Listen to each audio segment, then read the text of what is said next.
Where does that rate as far as speed of match and physicality of match? Yeah, I was blowing out there, that's for sure. From the first few minutes particularly as well, they had us under pressure early in that game. It wasn't a surprise, but in terms of speed and physicality, it was right up there. Pretty sore today, and I'm sure the big boys are too.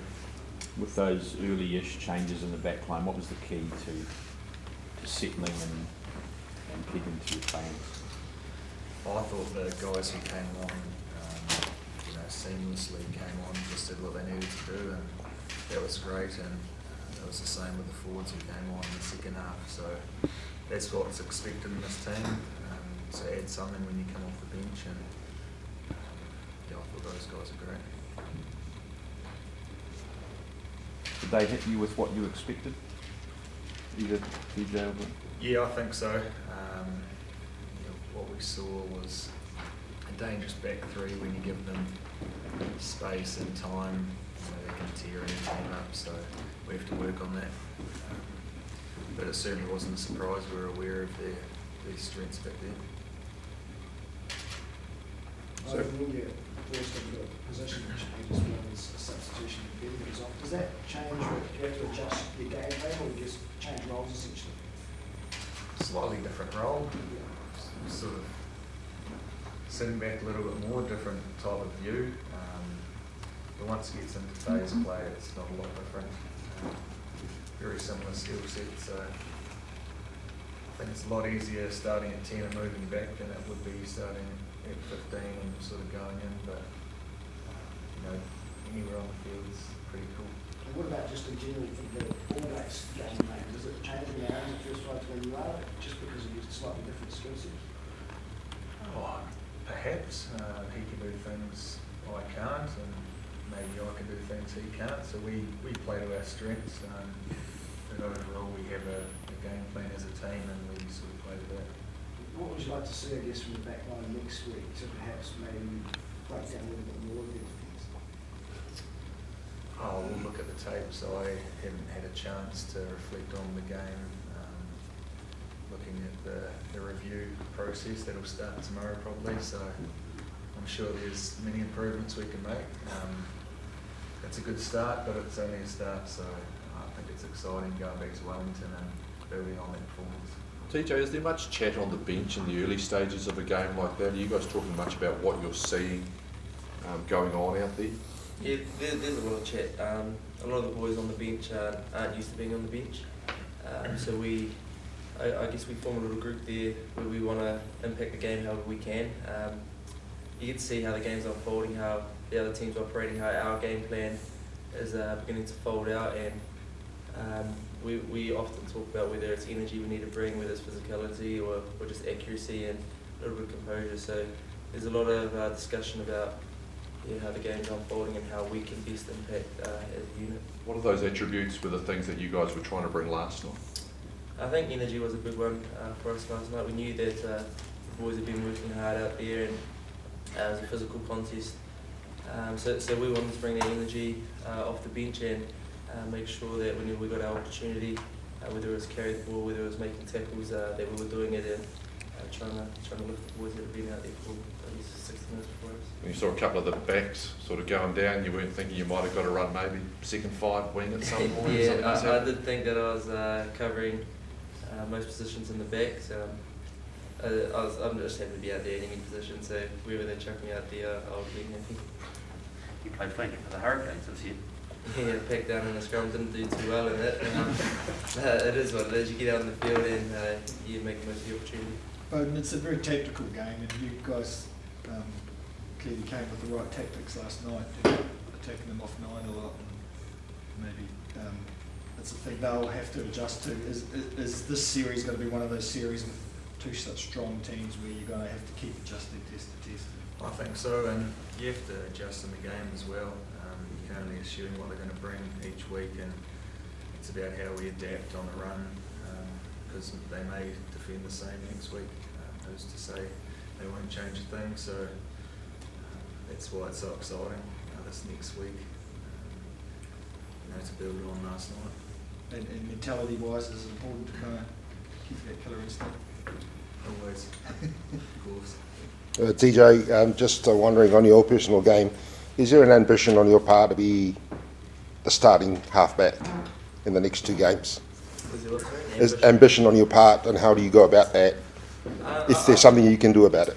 Yeah, I think everyone in this team wants to start. We'd be lying if we come in here and we said we would content with not starting. But that's not the main thing for me. It'd be lovely to start, but the main thing for me is getting a win. And if we go out and we win each game, and I play my part in it, whether that's starting, whether it's coming off the bench, or whether it's holding bags for the week. I'm happy. It's something probably earlier on in my career that I didn't deal with very well, but now I can genuinely say that when I'm in this environment, and when I'm in any environment, that winning is probably more important to me than personal success. And that last try after the bell had gone by Reece Webby, disappointed that sort of touchdown make the score maybe a little bit more respectable than what it was really. Yeah, I'm disappointed when the team scores any points, to be honest with you. I back our team not to let any points in, and if the team scores in the first minute, or if they score in the 81st minute, I'm disappointed. We pride ourselves on defending our line with integrity, and we didn't towards the back end of that game. And as a bench, we want to come on the field and we want to have impact, and we don't want to concede points. So yeah, we are disappointed at this point. Beauden, from a Hurricanes point of view, the fact that the boys are going to get Julian, Geordie, Via, also Nani as well for this game on Tuesday night, what do you think that's going to add to that particular group ahead of that game? Oh, look, they're all very excited to get out there, head back home and represent the Canes.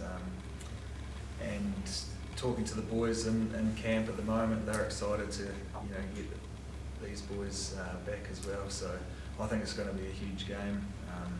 We're excited to go watch and support them. So yeah, we can't wait. Before the tour, there was a lot of talk about goal kicking, particularly from the Northern media. How happy were you with the pressure that was on you, and then how successful you were last night? Oh, it's an area of my game that I've been working on. There are other areas as well. It's just one of those things that if you put a little bit of time into, keep building on it, it's nice to see the rewards. So yeah, it's nice, but it's only a start. Did you feel good, like going in? Did you feel, kicked well tonight? I kick well during the week, and it's nice to kick well during the week, but it doesn't mean everything. It's sort of all on the night. So I guess the more relaxed about it you can be, the better. It's good for the headspace.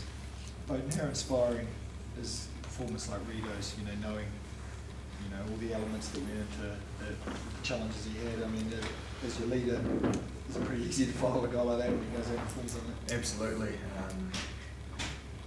I don't know how he did it, how his match fitness was up to it, all his skills required to compete at that level was inspirational, and particularly that pick up from the scrum, that was world class, which led to a try, and that's all we ask of a leader, and it's hard not to follow that. TJ, you're an aspiring leader. I mean, do you look at Rito and think,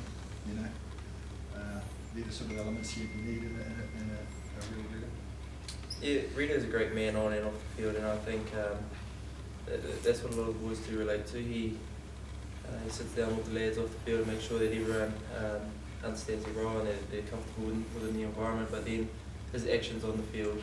A lot of leaders can get up there and speak very well, but as the people who go out there and they act there, they put their body on the line week in, week out for the team, and they do it without wanting any reward, without wanting anyone to really talk about it. I think he would be the first person to come around and say that he wouldn't want people saying too much about his performance, and that as a leader is what you want.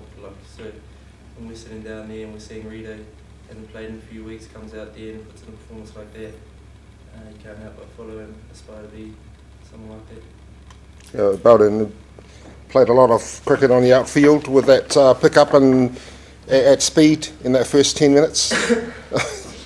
Yeah, I surprised myself. Bent over that well in my life. I haven't seen you bend over that well.